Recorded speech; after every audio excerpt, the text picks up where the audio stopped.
सभी सम्मानित family member को नमो बुद्धाय।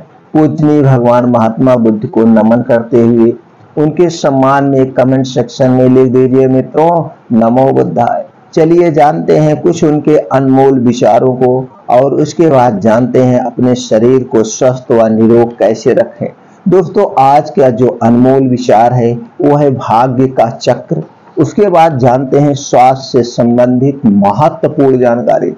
थायराइड को कैसे घर पे बैठ के इस लाइलाज बीमारी को पूरा जड़ से कैसे ठीक करें, वो भी घरेलू नुस्खे से बिना एक पैसे लगाए। दोस्तों थायराइड बीमारी क्या होती है, ये हमारे शरीर में क्यों होती है, इसके होने के कारण क्या है, इसके बचाव के उपाय क्या है और इसका इलाज क्या है, हर एक जानकारी पे एक एक पॉइंट पे चर्चा करेंगे।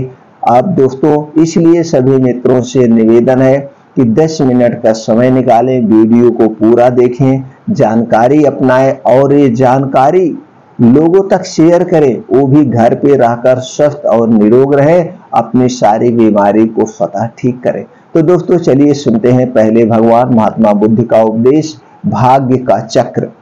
बहुत समय पहले एक गांव में एक बहुत ही बुद्धिमान राजा रहता था। राजा बहुत समय तक अपने राज्य को संचालित किया और उसके लोग उसके नेतृत्व में बहुत खुश थे। राजा के साथ ही राजा ने हमेशा सत्य और न्याय के मार्ग पर चलते थे और उन्होंने अपने वचन को कभी नहीं तोड़ा। एक दिन राजा अपने दरबार में एक विचारवान योद्धा को देखा और उसे अपने साथ बिठा लिया। योद्धा बहुत समय से राजा के साथ काम कर रहा था और वह दोनों अच्छे दोस्त बन गए थे।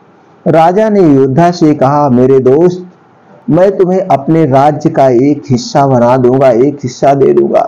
तुम्हारी ताकत और वीरता के आधार पर, तुम्हारे इस योग्यता को देखते हुए मैं तुम्हें राजमहल में एक उचित स्थान दूंगा। योद्धा खुशी से भरा हुआ था, लेकिन उसके दिल में एक तरंग उठी। वह अपने अच्छे दोस्त राजा के लिए खुश था, लेकिन उसे अपने संघर्ष को भी याद रखना था। वह जानना चाहता था कि उसे राजमहल तक पहुंचने के लिए एक अचूक तरीका क्या हो सकता है। योद्धा गुरु गौतम बुद्ध के पास गया और उनसे इस मामले में सलाह ली।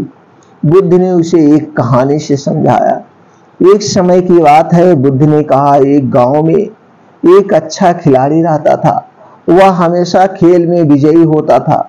लोग उसे देखकर उसकी प्रशंसा करते थे और उसका सम्मान करते थे। खिलाड़ी ने इतनी विजय हासिल बनाई थी कि अब वह खेल में शामिल होता और विजयी होता। एक दिन उस गांव में एक वृद्ध आदमी आया और खिलाड़ी से खेलने के लिए प्रतियोगिता करने के लिए उससे अनुरोध किया। लोग वृद्ध आदमी से अनुरोध को माया मानते थे, क्योंकि वह सोचते थे कि वृद्ध आदमी को विजयी होने का कोई संभावना ही नहीं है। खिलाड़ी ने भी यह आदेश स्वीकार किया और उन्होंने खेलने की शर्त रखी। यदि वृद्ध आदमी विजयी होते तो खिलाड़ी को उनके द्वारा चुनी गई सारी जीत दी जाएगी। यदि वह हारते हैं तो फिर वृद्ध आदमी को उसके द्वारा चुना गया सारा संपत्ति देनी होगी। खेल शुरू हुआ और सभी लोग चौंक गए, क्योंकि वृद्ध आदमी ने हर खेल में खिलाड़ी को हराया। वह इतनी बार खेलकर विजयी हुआ कि सारी संपत्ति उसके पास आ गई। लोग हैरान थे और खिलाड़ी अफसोस कर रहा था कि उसने अपनी सारी संपत्ति हार दी। उस जुए में, उस खेल में हार गया। वह वृद्ध आदमी के पास गया और पूछा, आप विजयी कैसे हुए? मैं तो हमेशा विजयी रहता था। वृद्ध आदमी ने मुस्कान के साथ उत्तर दिया, मैं इसलिए विजयी हो गया क्योंकि मैंने एक अच्छे खिलाड़ी को हरा दिया। तुम विजयी रहते थे क्योंकि तुम चुने गए खिलाड़ी थे, लेकिन मैंने खुद को खिलाड़ी चुना था। तुम अच्छे थे, लेकिन मैंने अपनी बुद्धि और अनुभव का भरोसा किया। खिलाड़ी ने वृद्ध आदमी से अपनी गलती समझी और उससे माफी मांगी। उसके बाद वह सोचने लगा कि जीतने के लिए अच्छी खिलाड़ी होने से ज्यादा महत्वपूर्ण है अपने अंदर के अच्छे गुणों को पहचानना। योद्धा ने बुद्ध से धन्यवाद किया और अपने अच्छे गुणों का सम्मान करते हुए वह राजमहल की दिशा में अग्रसर हो गया। राजा ने उसे विशेष सम्मान दिया और उसे अपने साथी के रूप में अपने दरबार में शामिल किया। इस कहानी से समझते हैं कि हार को जीतने का अचूक तरीका है अपने अंदर के गुणों को समझना और उनका सदुपयोग करना। यह वास्तविक विजयी होने का एक मार्ग है जो हमें अधिक संतुष्टि और समृद्धि की ओर ले जाता है। गौतम बुद्ध ने अपने उपदेशों में हार को जीतने के कई अचूक तरीके बताए हैं। यहाँ कुछ प्रमुख उनके उपाय हैं जो आपको जीतने में मदद कर सकते हैं। दोस्तों, पहला क्या है? सच्चे मित्र का साथ। पहला उपाय है सच्चे मित्र का साथ। बुद्ध ने कहा कि सच्चे मित्रों का साथ हमें सभी चुनौतियों से लड़ने में मदद कर सकता है। इसलिए सच्चे और सहायक मित्रों को चुनने का प्रयास करें जो आपके साथ हर कदम खड़े रहेंगे। दूसरा नियम है दोस्तों, समझदारी से निर्णय। बुद्ध ने समझदारी से निर्णय लेने की ओर संकेत किया है। आपको सिर्फ अपने स्वार्थ को पूरा करने के चक्कर में नहीं पड़ना चाहिए, बल्कि न्याय और सबके हित को ध्यान में रखकर निर्णय लेना चाहिए। तीसरा है शांति और समरसता। बुद्ध ने शांति के मार्ग को प्रशंसा किया है क्योंकि यह हमें चिंताओं और कष्टों से दूर रखने में मदद करता है। अपने मन को शांत रखने के लिए ध्यान, अभ्यास और मेधावी विचार विकसित करने का प्रयास करें। सांसारिक इच्छाओं से विरत अगला उपाय जो है, बुद्ध ने बताया कि सांसारिक इच्छाओं से विरत रखने से हमें मुक्ति मिलती है। आपको अपनी इच्छाओं को संयमित करके और मध्यम रूप से जीवन जीने का प्रयास करना चाहिए। अगला नियम जो है समझदारी वाणी बोलना। बुद्ध ने समझदार वाणी बोलने की महत्ता बताई है। आपको दूसरों के साथ वात्सल्य और समझदार ढंग से व्यवहार करने का प्रयास करना चाहिए। ये बुद्ध के उपाय हैं जो आपको हर हार को जीत में मदद कर सकते हैं। ध्यान रखें कि ये आचार गौतम बुद्ध के विचार हैं और इनका पालन करने से हम सकारात्मक और सिफातीपूर्ण जीवन जी सकते हैं। तो दोस्तों, अब हम चलते जानते हैं थायराइड के बारे में। जैसे दोस्तों आप लोग जान लीजिए, हमारा ये शरीर इतना शक्तिशाली है कि गंभीर से गंभीर बीमारियों को स्वतः ठीक करने की शक्ति है।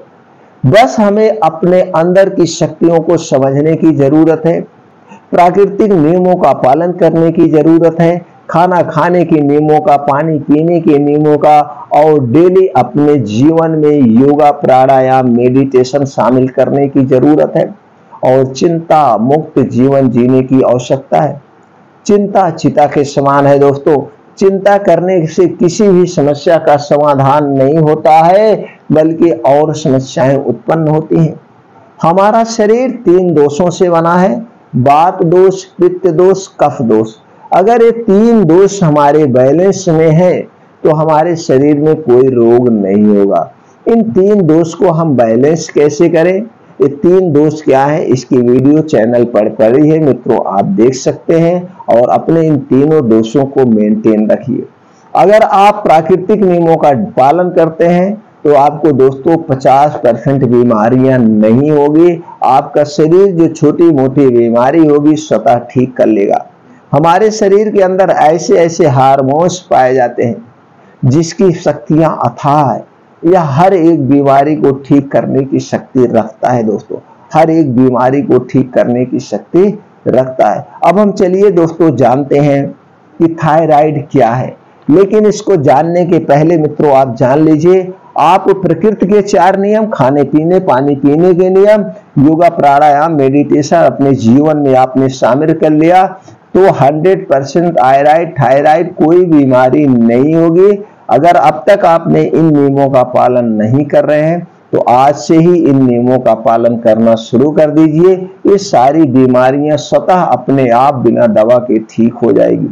जो कुछ 2-4% बचता है तो दोस्तों जो हम उपाय बता रहे हैं इस उपाय से 100% ठीक हो जाएगी। तो जो उपाय हम बता रहे हैं उसे करिए और नियमों का पालन करिए। नियमों का पालन करने के लिए चैनल पर वीडियो पड़ी हुई है, उसे आप देख लीजिए। दोस्तों, आपको खाने पीने का नियमों का खास ध्यान रखना होगा। आप मल्टीग्रेन अनाज अपनाइए, मल्टीग्रेन अनाज को खाना शुरू कर दीजिए। उसमें प्रचुर मात्रा में फाइबर पाया जाता है जो कि थायराइड बीमारी में उपयोगी है। मल्टीग्रेन अनाज कैसे बनाएं, इसकी वीडियो चैनल पर है मित्रों, आप देख सकते हैं। तो चलिए पहले हम थायराइड बीमारी क्या होती है ये जानते हैं, इसके कारण, रक्षण और बचाव के उपाय जानते हैं। आज के समय में हम सभी स्वस्थ रहना चाहते हैं, लेकिन व्यस्त जीवन शैली, अव्यवस्थित खान पान, शारीरिक श्रम का अभाव जैसे विभिन्न कारणों से हम बीमार पड़ते रहते हैं। कोई ना कोई रोग हमारे जीवन को प्रभावित कर ही देता है और हम परेशान होते रहते हैं। इसके अलावा कुछ रोग ऐसे होते हैं जो हमारे शरीर की ग्रंथियों से जुड़े होते हैं। इन्हीं में से एक है थायराइड रोग, जो कि हमारी थायराइड ग्रंथि से जुड़ा होता है। इसी से जुड़े रोग को थायराइड रोग कहा जाता है। आइए जानते हैं हम थायराइड रोग होने के कारण क्या है। दोस्तों, थायराइड क्या है? थायराइड गले में पाई जाने वाली तितली के आकार की एक ग्रंथि होती है। इस सांस की नली के ऊपर होती है। यह मानव शरीर में पाई जाने वाली सबसे बड़ी अंतःस्रावी ग्रंथियों में से एक होती है। इसी थायराइड ग्रंथि में गड़बड़ी आने से ही थायराइड से संबंधित रोग होते हैं। थायराइड ग्लैंड थायरोक्सिन नाम का हार्मोन्स बनाती है। ये हार्मोन्स हमारे शरीर के मेटाबॉलिज्म को बढ़ाता है और बॉडी में सेल्स को नियंत्रित करने का काम करता है। थायराइड हार्मोन हमारे शरीर की सभी प्रतिक्रियाओं की गति को नियंत्रित करता है। शरीर की चयापचय क्रिया में भी थायराइड ग्रंथि खास योगदान होता है। थायराइड हार्मोन्स क्या काम करता है ये जानते हैं दोस्तों। थायराइड हार्मोन्स के कार्य निम्नलिखित है, इसके बहुत सारे काम है। जो पहला है, यह हमारे शरीर में थायरोक्सिन हार्मोन्स वसा, प्रोटीन और कार्बोहाइड्रेट के चयापचय को नियंत्रित रखता है। दूसरा कार्य इसका है, यह रक्त में चीनी, कोलेस्ट्रॉल, फॉस्फोलिपिड की मात्रा को कम करता है। तीसरा इसका कार्य है, यह हड्डियों, मांसपेशियों, लैंगिक और मानसिक वृद्धि को नियंत्रित करता है। चौथा कार्य, हृदय गति और रक्तचाप को नियंत्रित रखता है। और इसका पांचवा जो कार्य है, महिलाओं में दुग्धास्राव को बढ़ाता है। थायराइड रोग कितने प्रकार के होते हैं दोस्तों? थायराइड रोग दो प्रकार के होते हैं। पहला होता है थायराइड ग्रंथ की अति सक्रियता, दूसरा है थायराइड ग्रंथ की अल्प सक्रियता। अब हम जानते हैं थायराइड ग्रंथ की अति सक्रियता क्या है दोस्तों। जब थायराइड ग्रंथि की अति सक्रियता हो जाती है तो T3 और T4 हार्मोन्स का आवश्यकता से अधिक उत्पादन होने लगता है। जब इन हार्मोन्स का उत्पादन अधिक मात्रा में होने लगता है तो फलस्वरूप शरीर में ऊर्जा का उपयोग अधिक मात्रा में करने लगता है। इसे ही हाइपरथायराइडिज्म कहा जाता है। यह समस्या पुरुषों की तुलना में महिलाओं में सबसे अधिक देखी जाती है। थायराइड ग्रंथि की अति सक्रियता के कारण शरीर में मेटाबॉलिज्म बढ़ जाता है, जिसके निम्नलिखित लक्षण है दोस्तों।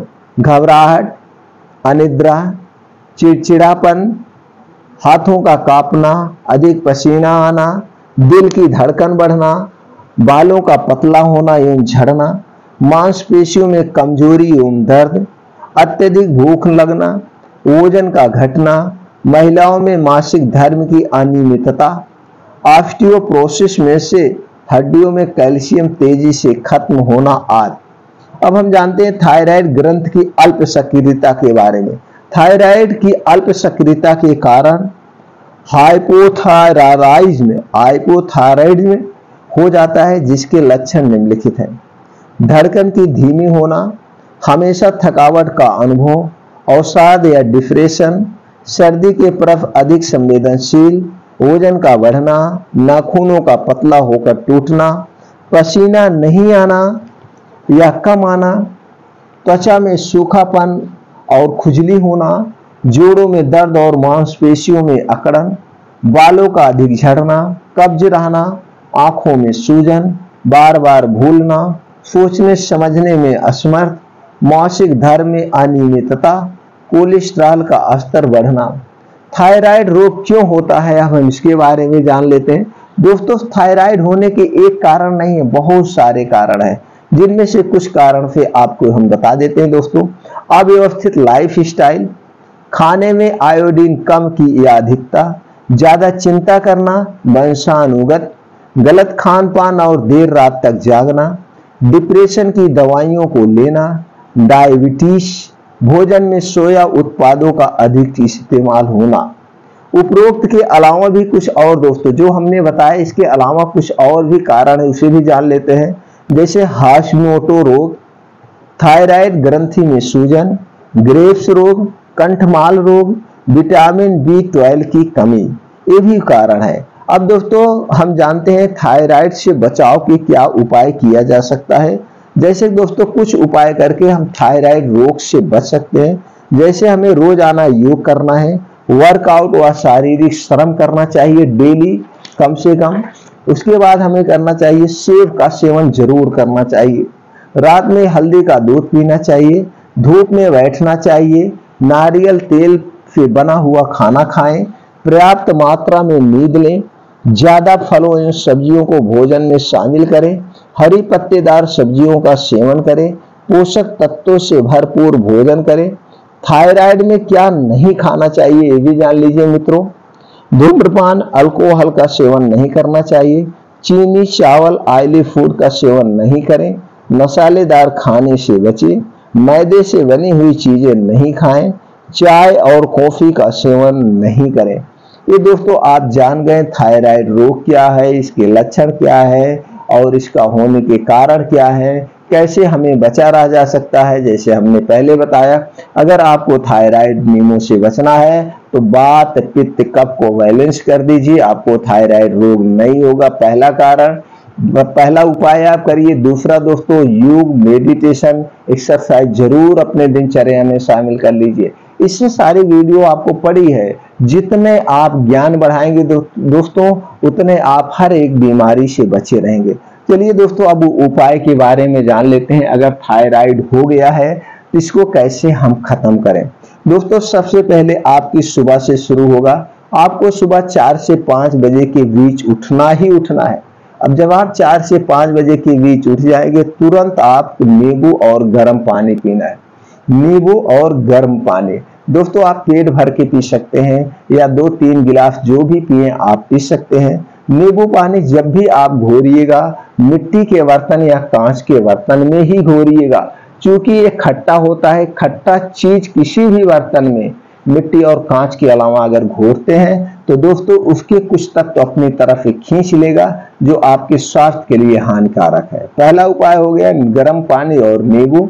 दूसरा दोस्तों, रोज सुबह खाली पेट, अब आप नींबू पानी पी के 5 बजे अपना घर छोड़ दिए हैं, 5 से 7 2 घंटे आपको जम के योगा, मेडिटेशन, मॉर्निंग वॉक, नंगे पांव का ये सारी चीजें करना। अब जब 7 बजे आप रिटर्न आएंगे, तुरंत पहुंचते ही या रास्ते में कहीं तुलसी का पेड़ मिले तो आपको 6 से 7 तुलसी की पत्ती, 6 से 7 तुलसी की पत्ती, उसी के साथ में 2 से 3 काली मिर्च, 2 से 3 काली मिर्च दोनों साथ में चबा चबा के ऐसे खा लेना है। चबा चबा के ऐसे खा लेना है। उसके बाद पानी उन्हें कुछ नहीं पीना। तो 7 बजे आपने क्या खा लिया, तुलसी के पत्ते और काली मिर्च। अब दोस्तों आपको अगला उपाय जो करना है, अब नाश्ते में आपको क्या लेना है, नाश्ते में आपको लेना है बादाम। बादाम 6 से 7 पीस लेना है। बादाम में दोस्तों सारे प्रोटीन्स, विटामिन तत्व पाए जाते हैं जो आपके स्वास्थ्य की रक्षा करते हैं। बादाम मित्रों 2 टाइप की आती है, एक खट्टी और एक मीठी। तो दोस्तों बादाम आप जो है खट्टी वाली नहीं लेंगे, खट्टी वाली में साइनाइड टाइप का पॉइजन पाया जाता है जो आपके स्वास्थ्य को हानि पहुंचा सकता है। आप दोस्तों मीठी वाली ही बादाम वहां पे लेना है। अब बादाम कितना लेना है, 6 से 7 पीस। अलसी का बीज लेना है 5 ग्राम, कद्दू का बीज लेना है 5 ग्राम, काला चना लेना है 20 ग्राम और किशमिश लेना है 15 ग्राम। ये सारी चीजें आप मार्केट से खरीद कर लाइए और रात को बढ़िया से पहले अच्छे से इसकी धुल दीजिए। धुलने के बाद जितनी मात्रा में हमने बताई इतनी मात्रा में आपको मिट्टी के बर्तन में भिगोना है। किस में भिगोना है, मिट्टी के बर्तन में, इसके अलावा किसी में नहीं भिगेंगे। अब मिट्टी के बर्तन में जब इसे भिगो देना है, तो जब आप सुबह 7 बजे मॉर्निंग वॉक करके घर आ रहे हैं तो आपने तुलसी की पत्ती खाया, अब इसे 8 बजे खाना है। ये नाश्ता जो आप करेंगे इसे 8 बजे नाश्ते के स्थान पर खाना है। इसके खाने के आधे घंटे बाद या इसके तुरंत बाद भी आप 300 ग्राम सेब ले सकते हैं। मतलब 250 ग्राम से 300 ग्राम आप सेब खाइए। सेब आपके लीवर को स्ट्रांग बनाता है, इम्यूनिटी बूस्टर स्ट्रांग बनाता है। उसके साथ साथ दोस्तों आपके दिल को भी स्वस्थ और निरोग बनाता है, इसलिए सभी लोग सेब में जरूर सेब खाएं। तो दोस्तों हो गया सुबह का नाश्ता। अब आपको दोपहर में एक सूप पीना है। सूप पीजिएगा या ऐसे काट के सलाद खा सकते हैं, दोनों तरीके से आप खा सकते हैं। जो तरीका आपको बेटर लगे उसे करिएगा। उसमें लेना क्या क्या है, लौकी 100 ग्राम, गाजर 100 ग्राम, चुकंदर 50 ग्राम, अदरक 4 से 5 इंच का एक टुकड़ा, लहसुन 3 से 4 कली लेना है। काला जीरा आता है जिसे स्याह जीरा भी कहते हैं, काला जीरा 1 चम्मच का चौथाई भाग, 1/4 चम्मच यानी कि। अब इसमें काला नमक आप अपने स्वाद अनुसार डाल सकते हैं, सेंधा नमक अपने स्वाद अनुसार काट सकते हैं। तो दोस्तों ये सारी चीजें लेने के बाद इसका क्या निकालना, आपको चाहे रस निकाल के उसमें सेंधा नमक, जीरा पाउडर, काली मिर्च पाउडर डाल के पी सकते हैं, नहीं तो इसे सलाद के तौर पर प्लेट में काट लीजिए। ये सलाद वाला प्लेट आपको दोपहर में 2 बजे खाना है। कब खाना है, दोपहर में 2 बजे। अब इसे जब खाएंगे आपका तो थायराइड ठीक होगा ही, उसके साथ साथ आपके शरीर में मोटापा जाता है, धीरे धीरे वो भी डाउन हो जाएगा। आपके शरीर को सारी ऊर्जा मिल जाएगी जो आपके शरीर को रिक्वायरमेंट है। तो दोस्तों इतना शक्तिशाली है, कभी कोई मर्ज आपके शरीर में नहीं होगी, ना तो खून की कमी, ना कैल्शियम की कमी, ना विटामिन डी की कमी। बशर्ते आपको एक चीज याद रखना है, जो नियम हमने बताया इन नियमों का आपको पालन करना है। इन नियमों को अगर और कुछ आपको जानकारी चाहिए तुरंत कमेंट सेक्शन में जाइएगा दोस्तों, कोई संकोच नहीं करना है। आप कमेंट सेक्शन में जाइए, पूछिएगा, उसकी जानकारी हम तुरंत आप तक पहुंचा देंगे। तो दोस्तों अब रात को सोते समय एक फार्मूला और करना है। क्या लेना है आपको, गाय का दूध। अगर गाय का दूध मिल जा रहा है तो अति उत्तम। गाय के दूध में दोस्तों देसी गाय का दूध लेना है, साहीवाल और जर्सी का नहीं लेना है। नहीं गाय का दूध मिल रहा है तो आप भैंस का ले सकते हैं। नहीं भैंस का मिल रहा है तो थोड़ा सा दिक्कत होगी, उसमें से 2-1 चीजें नहीं खाना पड़ेगा। लेकिन अगर बीमारी है, आप दवा पे हजारों रुपए, 2000 रुपए, 10,000 रुपए खर्च कर रहे हैं, तो दोस्तों एक गिलास दूध की व्यवस्था करिए। हम तो ये कहेंगे मित्रों, सब लोग एक गाय ही रख लीजिए, दोनों टाइम दूध खाइए, दही खाइए, मट्ठा खाइए, शुद्ध खाइए, और जितने शुद्ध आप खाएंगे उतने आप निरोगी रहेंगे। तो दूध में डालना क्या है, दूध के साथ लेना है आपको 1 गिलास दूध के साथ, जब दूध ठंडा हो जाए, पीने लायक हो जाए, गुनगुना रहे तभी खाना है। रात को सोते समय खाना खाने के 1 घंटे के बाद खाना है। त्रिफला लेना है 1 चम्मच, अश्वगंधा का पाउडर लेना है 1 चम्मच, दोनों 1-1 चम्मच लेके उसी दूध के साथ ऐसे खा के पानी पी लेना है, या उसी दूध में आप इसे घोर दीजिएगा।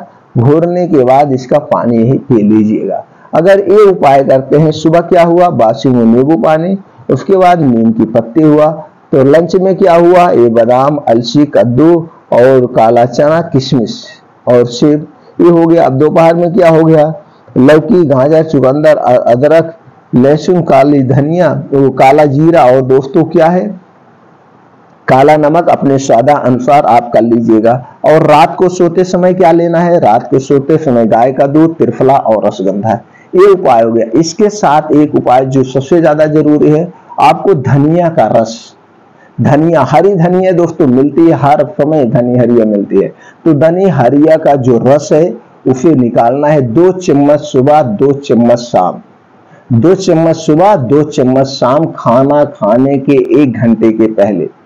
खाना खाने के 1 घंटे के पहले ऐसे चम्मच में बना लीजिएगा और इसे खा लीजिएगा। इसके खाने के बाद कुछ भी खाना पीना नहीं है, खाली पेट खाओ। अब खाना खाने के 1 घंटे के बाद जब भी खाना आप खाइए, अब हम तो खाने का समय सबका अलग अलग होता है, तो बस इतना याद रखिएगा, इसके आपको खाना खाने के 1 घंटे पहले आपको खाना है। फिर याद रखिए धनिया का रस जरूर लीजिएगा। और दोस्तों धीरे धीरे आपकी ये थायराइड जड़ से खत्म हो जाएगी, हमेशा हमेशा के लिए। धीरे धीरे आपको जो एलोपैथिक दवा ले रहे हैं वो एलोपैथिक दवा छूटती जाएगी। लेकिन इस सारे नियमों का पालन करना होगा, ये उपचार करना होगा। इस उपचार का कोई साइड इफेक्ट नहीं, कोई साइड इफेक्ट नहीं है, आप ले सकते हैं। दोस्तों फिर भी आपको इससे संबंधित कोई और जानकारी चाहिए, इंफॉर्मेशन चाहिए, तो आप कमेंट सेक्शन में पूछिए, वो जानकारी हम आप तक पहुंचा देंगे। तो दोस्तों चलिए मिलते हैं फिर इसी तरह से और महत्वपूर्ण स्वास्थ्यवर्धक जानकारी के साथ अगले वीडियो में। तब तक आप अपने परिवार के साथ खुश रहिए, आनंद रहिए और खुशियां मनाइए।